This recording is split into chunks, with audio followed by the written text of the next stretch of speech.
एक बहुत छोटा सा गांव था जहां पर एक ही किराने की दुकान रहती थी। किराने की दुकान का मालिक लोगों के साथ बहुत बेईमानी करता था और लोगों को बहुत ही कम सामान महंगे दामों पर देता था और सामान तोलने में भी बहुत गड़बड़ी करता था। गांव वाले उससे बहुत ज्यादा परेशान हो जाते हैं और उसे कई बार शिकायत करते हैं कि वह ऐसा ना किया करे, लेकिन वह नहीं मानता। गांव वाले गांव के सरपंच के पास जाते हैं और उनसे शिकायत करते हैं कि किराने की दुकान का मालिक उनके साथ बेईमानी करता है, लेकिन सरपंच भी किराने की दुकान के मालिक से मिला हुआ रहता है, इसलिए वे कोई भी सही कदम नहीं उठाता। उसी गांव में गोलू नाम का बच्चा रहता है जो कि बहुत होशियार रहता है।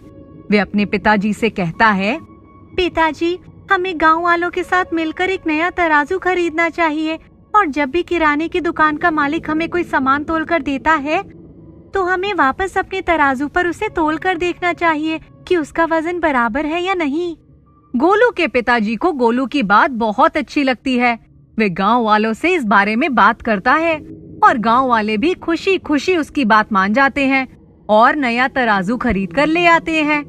नया तराजू आ जाने के कारण सरपंच और किराने की दुकान के मालिक को बहुत तकलीफ हो जाती है और अब गांव वालों को भी पता चल जाता है कि किराने की दुकान का मालिक उन्हें हमेशा कम सामान तोलकर देता रहा है।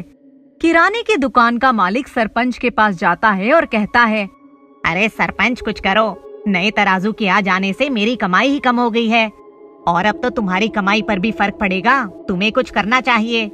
हाँ, मैं भी वही सोच रहा हूँ। इस तरह तो इन लोगों ने हमारी नाक में दम कर रखा है। क्यों ना हम इस तराजू को नदी में फेंक आए। हाँ सरपंच, तुम बिल्कुल ठीक कहते हो। हमें ऐसा ही करना चाहिए और हमें ये काम आज ही कर लेना चाहिए। दोनों आधी रात के समय गोलू के घर जाते हैं और उस तराजू को चुरा लेते हैं। अरे ये तराजू तो बहुत ही ज्यादा भारी है। अरे हाँ सरपंच, ये देखने में तो बहुत हल्का फुल्का लगता है, पर कितना भारी है। दोनों जैसे तैसे करके उस तराजू को नदी में ले जाते हैं और फेंक आते हैं और बहुत खुश होते हैं और अपने घर आकर चैन से सो जाते हैं। सुबह किराने की दुकान का मालिक बहुत खुश होकर दुकान खोलता है कि आज तो कोई तराजू लेकर नहीं आएगा, लेकिन थोड़ी देर बाद देखता है कि गांव वाले उसी दुकान पर सामान लेने आ रहे हैं और वे बहुत खुश हो जाता है। वे पहले की तरह सभी को कम कम सामान तोलकर दे देता है। उसे लगता है कि अब नया तराजू तो है ही नहीं, लेकिन जैसे ही वे सब लोगों का सामान तोलकर देता है, वैसे ही गोलू तराजू लेकर आता हुआ दिखाई देता है। किराने की दुकान वाला और सरपंच दोनों आश्चर्य में पड़ जाते हैं कि इसे तो हमने नदी में फेंका था, ये वापस कैसे आ गया। दोनों एक दूसरे की शक्ल देखते हैं कि आखिर हो क्या रहा है। दोनों रात में बैठकर फिर नया प्लान बनाते हैं कि किस तरह इस तराजू से छुटकारा पाया जाए। हो सकता है कि किसी ने हमें नदी में तराजू फेंकते हुए देख लिया हो और कोई वापस लेकर आ गया होगा। अब हम इसे भट्टी में झोंक देते हैं कि जब पिघल ही जाएगा तो वापस कैसे आएगा। उसी दिन रात को किराने की दुकान वाला और सरपंच दोनों तराजू को फिर से चुरा लेते हैं और तराजू को भट्टी में झोंक देते हैं और तराजू पूरे तरीके से पिघल जाता है। अब तो दोनों को लगता है कि काम बन ही गया और दोनों फिर से घर पर जाकर चैन से सो जाते हैं।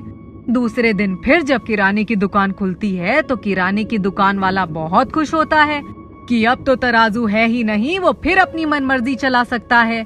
लेकिन ये क्या, तराजू तो वापस आ जाता है और गोलू उसे लेकर आता है।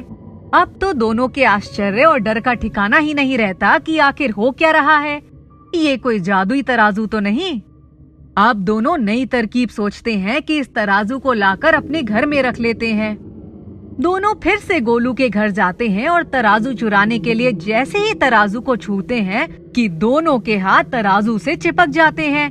दोनों बहुत छुड़ाने की कोशिश करते हैं, लेकिन दोनों के हाथ नहीं छूटते। अब डर के मारे दोनों चिल्लाने लगते हैं और दोनों के चिल्लाने की आवाज सुनकर गांव के सारे लोग इकट्ठा हो जाते हैं। दोनों डर के मारे रोने लगते हैं और सारी बात बताते हैं कि इस तराजू को नष्ट करने के लिए हमने कई सारी चीजें की, पर ये तराजू वापस कैसे आ जाता है। सरपंच जी, हमें तो इस बारे में कुछ पता ही नहीं था कि आपने इस तराजू की कितनी बारी चोरी की है। हमें तो ये तराजू हमेशा ही सुरक्षित मिला। चलो अब ये बताओ कि हमारे हाथ कैसे छूटेंगे? हमारे हाथ तो इस तराजू से चिपक गए हैं। जब तक आप अपने बुरे कर्मों को स्वीकार नहीं कर लेते, अपनी गलतियों के लिए गांव वालों से माफी नहीं मांग लेते और इस बात की कसम नहीं खा लेते कि आप लोग ऐसा काम दोबारा नहीं करेंगे, तब तक आपके हाथ नहीं छूटेंगे। सरपंच और किराने की दुकान वाले गांव वालों से बहुत माफी मांगते हैं और कसम खाते हैं कि ऐसा काम दोबारा कभी नहीं करेंगे। तभी अचानक दोनों के हाथ छूट जाते हैं और दोनों आश्चर्यचकित होकर एक दूसरे को देखने लगते हैं।